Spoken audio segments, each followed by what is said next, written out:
I'm Michelle from Unicorn Centaur, and today's video is everything you need to know about costuming your horse, from deciding on a concept to the finished look. Before deciding on and making a costume, there are several questions to consider that will affect the choices available to you. Let's talk about what you need to decide on before you even pick your costume.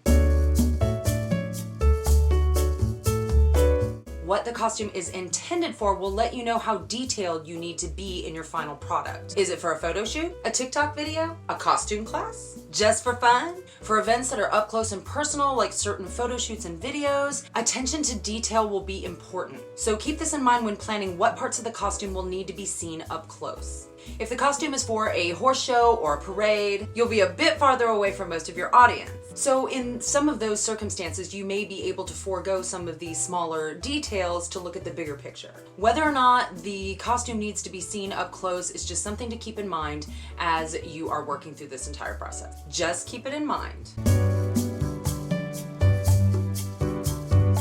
How durable does this costume need to be? Is this something you're gonna wanna ride in SCA events in for years to come? Or is this something you're just gonna wanna slap on for 15 minutes in one costume class? Your answer to this question will determine whether you're just gonna be putting some paint on some cardboard or whether you need to blow some real bucks for some decent fabric and leather. This is incredibly important. Is the sky the limit, or do you have like $10? You can do a horse costume for like 10 bucks. I've done it before. I will link that video right up here if you missed it. So don't despair if your funds are low. Know your budget limit and keep this in mind when you're searching for costume ideas. As you get excited and inspired, remember your budget and ask yourself how you can accomplish this look for the dollars that you have. Obviously, you're not going to be able to create something completely elaborate in like 2 days. If you've clicked on this video and you have weeks or months until your deadline and a great budget, congratulations. It must be nice having your life together. We procrastinators humbly follow in your shadow. However, if you've waited until the last minute, like I do sometimes, child, we have all been there and done that, and nobody's judging you. At least I'm not judging. But you might have to make some concessions on your amazing costume idea if you have serious time constraints. What is the costume for? How durable does it have to be? What is your budget, and what are your time constraints? These questions are not meant to rule out possibilities, but rather guide your creative process. Where do you get your ideas from? I have a whole playlist of costuming videos that I will link right up here and in the description box of the video below. Also in the video's description box, you will find links to my Instagram as well as to my Facebook group for extra equestrians. To join that group, make sure you answer all the entry questions and click that you agree to the rules. In that Facebook group and on my Instagram, you will find ideas and inspiration for your Halloween looks from myself and from other extra equestrians. If you still need ideas, one of the best things to do is just think about what you love in your life. Are you a Star Trek fan? Well, then get you some cardboard and some paint and figure out how to turn your horse into the Starship Enterprise. Are you obsessed with all things Disney? Then pick a Disney horse and rider duo to be. Mulan and her horse Khan, Merida and Angus, Shrek and Donkey. Okay, I know Shrek didn't ride Donkey, but you get the idea. Use your favorite things to inspire your Halloween look. So what do you need to actually accomplish this look? When costuming, there are infinite ways to get from point A to point B. And here's where the answers to those first questions come into play. You can be Mike and Sully from Monsters, Inc. But are you gonna do that by building 2 complete fursuits from scratch, one for you and one for your horse?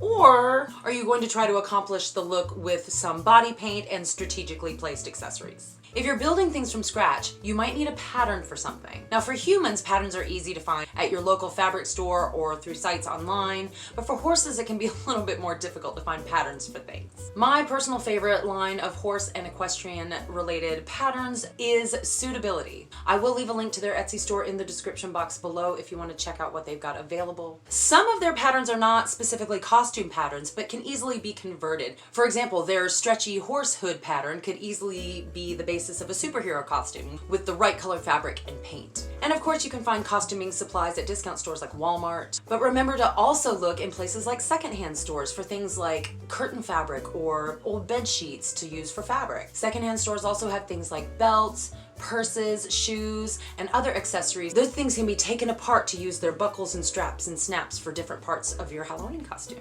Sometimes secondhand stores even have evening gowns and wigs. And of course, my favorite costume supply store is the Dollar Tree. They have costume pieces all year round in the kids section, and some of the stores have quite a robust crafting and floral section. I see you, Dollar Tree.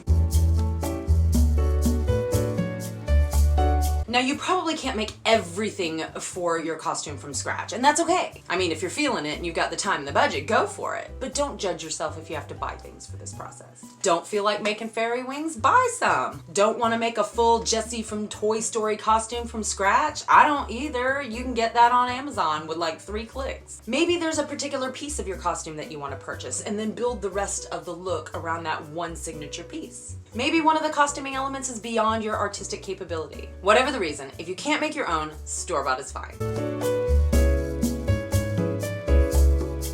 2 things to keep in mind when constructing costumes for horses. The first is costume weight. If you are building something elaborate like wings or a large headpiece like horns, remember that heavy costumes droop, and featherweight pieces can turn your horse into a box kite. In general, you should keep your materials as lightweight as possible, since it is easier to add weight to a flimsy piece rather than removing weight from a heavy piece. The second thing to keep in mind is this gonna scare your horse? Horses are precious. Remember to introduce your horse to his costume before the event in which he has to wear it, especially if it is flowy or involves things waving around over his head and all around him. This is honestly the most important step of all. Get your horse used to the sights and sounds of the costume, as well as the way the costume feels on his body when he moves. Keep your expectations reasonable and forgive yourself mistakes. Creativity is a process that involves trial and error, research and development, and lots of practice. If this is the first time you have attempted something of this scale, do not beat yourself up if it doesn't turn out the way you expect it to. That happens to me all the time, and I've been making costumes for horses and humans for years. Remember why you decided to do this in the first place: for fun. So have fun with your horse, and tag me in the pic on Instagram. Subscribe to the channel if you have not already done so. It's totally free. And if you want to pay in for more, you can always become a channel member. Just click that blue join button just below the video. The first 20 channel members get this special edition Unicorn and Centaur sticker sent to you, along with a handwritten thank you note from me, and we still got some of these left, so smash that join button. But if you just like to keep watching videos for free, I can link one right up here that you can just click on while the credits roll, and we thank my Patreon supporters. Thank you for watching and have a magical day.